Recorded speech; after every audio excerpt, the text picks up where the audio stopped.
हरे कृष्णा। सभी को नमस्कार। आज हम गजेंद्र मोक्ष की कथा सुनेंगे। लोगों ने नियमित रूप से इस कथा को पढ़कर और सुनकर अपने कर्जों से और अन्य कष्टों से मुक्ति पाई है। तो आइए गजेंद्र मोक्ष कथा का आरंभ करते हैं। गजेंद्र मोक्ष का वर्णन श्रीमद् भागवत पुराण के 8वें स्कंद में किया गया है। क्षीर सागर में 10,000 योजन ऊंचा त्रिकुट नाम का एक पर्वत था। उस पर्वत के घोर जंगल में बहुत सी हथनियों के साथ एक गजेंद्र नाम का हाथी निवास करता था। वह सभी हाथियों का सरदार था। एक दिन वह उसी पर्वत पर अपनी हथनियों के साथ बड़ी बड़ी झाड़ियों और पेड़ों को रौंदता हुआ घूम रहा था। उसके पीछे पीछे हाथियों के छोटे छोटे बच्चे तथा हथनियां भी घूम रही थीं। बड़ी जोर की धूप के कारण उसे तथा उसके साथियों को प्यास लगी। तभी वह अपने समूह के साथ पास के सरोवर में पानी पीकर अपनी प्यास बुझाने लगा। प्यास बुझाने के बाद वह सभी साथियों के साथ जल स्नान कर जल क्रीड़ा करने लगा। उसी समय एक बलवान मगरमच्छ ने उस गजराज के पैर को मुंह से दबोचकर पानी के अंदर खींचने लगा। गजेंद्र ने अपनी पूरी शक्ति लगाकर स्वयं को छुड़ाने की कोशिश करी, लेकिन असफल रहा। उसके झुंड के साथियों ने भी उसे बचाना चाहा, पर सफल न हो पाए। जब गजेंद्र ने अपने आप को मौत के निकट पाया और कोई उपाय शेष न रह गया, तो उसने प्रभु की शरण ली और अंतर्नाद से प्रभु की स्तुति करने लगा। पूर्व जन्म के निरंतर भगवत आराधना के फलस्वरूप उसे भगवत स्मृति हो आई। उसने निश्चय किया कि मैं शरण सर्व समर्थ प्रभु की शरण ग्रहण करता हूँ। इस निश्चय के साथ गजेंद्र मन को एकाग्र कर पूर्व जन्म में सीखे श्रेष्ठ स्तोत्र द्वारा परम प्रभु की स्तुति करने लगा। गजेंद्र की स्तुति सुनकर सर्व परमात्मा सर्व देव रूप भगवान विष्णु प्रकट हुए। गजेंद्र को पीड़ित देखकर भगवान विष्णु गरुड़ पर आरूढ़ होकर अत्यंत शीघ्रता से उक्त सरोवर के तट पर पहुँचे।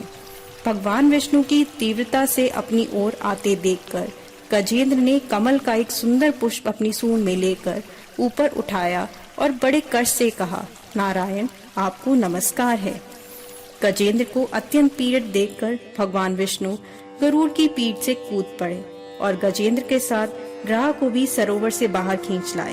अपने तीक्ष्ण चक्र से ग्राह का मुंह फाड़कर गजेंद्र को मुक्त कर दिया। ब्रह्म आदि गण भगवान विष्णु की प्रशंसा करने लगे। ग्राह दिव्य शरीर को हो गया और भगवान के चरणों में सिर रखकर प्रणाम किया।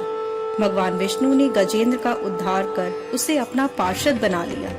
गजेंद्र की स्तुति से प्रसन्न होकर भगवान विष्णु ने सबके समक्ष कहा, प्यारे गजेंद्र, जो लोग ब्रह्म मुहूर्त में उठकर तुम्हारी की हुई स्तुति से मेरा सत्वन करेंगे, उन्हें मैं मृत्यु के समय निर्मल बुद्धि का दान दूंगा। यह कहकर भगवान विष्णु ने पार्षद रूप में गजेंद्र को साथ लिया और दिव्य धाम को चले गए। जब शुकदेव जी ने राजा परीक्षित को यह कथा सुनाई, तो राजा परीक्षित ने शुकदेव जी से पूछा, हे शुकदेव महाराज, ये गजेंद्र कौन था जिसकी पुकार सुनकर भगवान भोजन छोड़कर आ गए?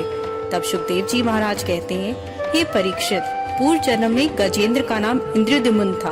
वह द्रविड़ देश का पांडववंशी राजा था। वह भगवान का बहुत बड़ा सेवक था। उसने अपना राजपाट छोड़कर मलय पर्वत पर रहते हुए जटाएं बढ़ाकर तपस्वी के वेश में भगवान की आराधना की। एक दिन वहाँ से अगस्त्य मुनि अपने शिष्यों के साथ गुजरे और उन्होंने राजा को एकाग्रचित होकर उपासना करते हुए देखा। अगस्त्य मुनि ने देखा कि यह राजा अपने प्रजा पालन, अतिथि सेवा आदि धर्म को छोड़कर तपस्वी की तरह रह रहा है। अतः अगस्त्य ऋषि उस राजा पर क्रोधित हो गए और क्रोध में आकर उन्होंने राजा को शाप दिया कि हे राजा, तुमने गुरुजनों से बिना शिक्षा ग्रहण किए हुए अभिमानवश परोपकार से निवृत्त होकर मनमानी कर रहे हो, अर्थात हाथी के समान जड़ बुद्धि हो गए हो, इसलिए तुम्हें वही अज्ञानमयी हाथी की योनि प्राप्त हो। राजा ने इस श्राप को अपना प्रारब्ध समझा। इसके बाद दूसरे जन्म में उसे आत्मा की विस्तृति करा देने वाली हाथी की योनि प्राप्त हुई। परंतु भगवान की आराधना के प्रभाव से हाथी होने पर भी उन्हें भगवान की स्मृति हो गई। भगवान श्री हरि ने इस प्रकार गजेंद्र का उद्धार करके उसे अपने लोक में जगा दी। गजेंद्र को जिस ग्राह ने पकड़ा था, वह पूर्व जन्म में हुकू नाम का श्रेष्ठ गंधर्व था। एक बार देवल ऋषि जलाशय में स्नान कर रहे थे। उसी जलाशय में यह हुपू नाम का गंधर्व चुपचाप अंदर जाकर ऋषि के पैर पकड़ लिए और मगर मगर कहकर चिल्लाने लगा। इससे क्रोधित होकर देवल ऋषि ने श्राप दे हुहु को कहा, हे हुहु गंधर्व, तुझे लाज नहीं आती? तुझे संत महात्मा का आदर करना चाहिए और तू मजाक उड़ा रहा है और मगर की तरह आकर मेरा पैर पकड़ता है। अरे दुष्ट, अगर तुझे मगर बनने का इतना ही शौक है तो तुझे मगर की योनि प्राप्त होगी। शाप मिलते ही वह गंधर्व ऋषि से क्षमा याचना करने लगा। तब ऋषि ने कहा, तू मगर की योनि में जरूर जन्म लेगा, लेकिन तेरा उद्धार भगवान के हाथों ही होगा। इसी ग्रह रूपी हुहु गंधर्व का उद्धार भगवान श्री हरि ने किया। कथा संपूर्ण। हिंदू शास्त्रों के अनुसार जब भी आप किसी भयंकर मुसीबत में फंस जाएं, तो गजेंद्र मोक्ष का पाठ करने से भगवान विष्णु आपको उस मुसीबत से बाहर निकाल लेंगे, जैसे उन्होंने गजेंद्र को मगरमच्छ के मुंह से बाहर निकाला था। गजेंद्र मोक्ष का पाठ करने से कर्ज और पितृदोष से मुक्ति मिलती है। गजेंद्र मोक्ष के पाठ का सबसे अच्छा लाभ पाने के लिए सुबह स्नान करके और मुख पूर्व दिशा की ओर करके गजेंद्र मोक्ष का पाठ करें। हमारी वीडियो को लाइक जरूर करें। इस वीडियो को अपने फ्रेंड्स और रिलेटिव्स के साथ जरूर शेयर करें और औरों को जानकारी देने का पुण्य कमाएं।